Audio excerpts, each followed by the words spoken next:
সম্মানিত সভাপতি মুসাম্মদ বিলকিস আক্তার, উপস্থিত আছেন বিশেষ অতিথি মুসাম্মদ আমেনা আক্তার এবং উপস্থিত রয়েছেন মাননীয় প্রধান অতিথি আলেমা মারিয়াম ইসলাম। সবাইকে ধন্যবাদ জানিয়ে আমি আজকের ওয়াজটি শুরু করছি। সবচেয়ে বেশি ধন্যবাদ জানাচ্ছি আমার মা ও বোনদেরকে, যারা অনেক কষ্ট করে আজকের মাহফিলে এসেছেন। মা ও বোনেরা আমার, অত বেশি ওয়াজ পড়তে হয় না। মা ও বোনেরা আমার, জানার থেকে মানার দাম বেশি।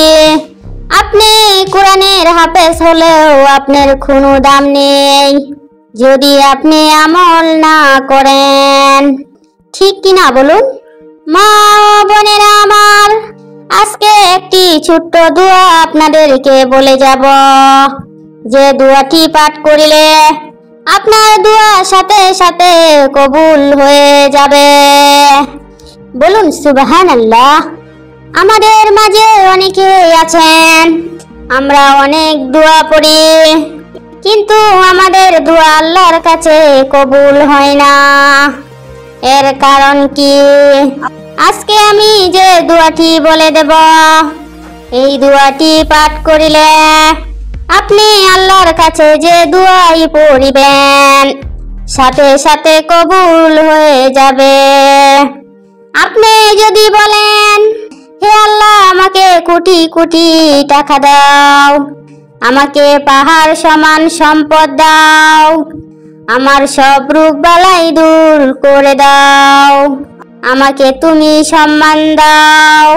আপনি যদি এই দোয়াটি পড়েন তাহলে আপনার দোয়া সাথে সাথে কবুল হয়ে যাবে। বলুন সুবহানাল্লাহ। কি মা ও বোনেরা, আমরা কি সেই দোয়াটি শিখতে চাই? কে কে শিখতে চান একটু হাতটা তুলুন তো। মাশাআল্লাহ মাশাআল্লাহ।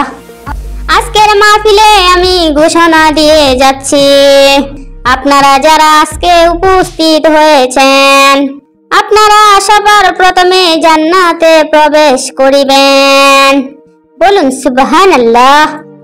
মা ও বোনেরা আমার, সেই ছোট্ট দোয়াটি হলো আউযু বিল্লাহি মিনাশ শাইতানির রাজিম, বিসমিল্লাহির রহমানির রহিম, রাব্বানা তাকাব্বাল মিন্না ইন্নাকা আনতাস সামিউল আলিম।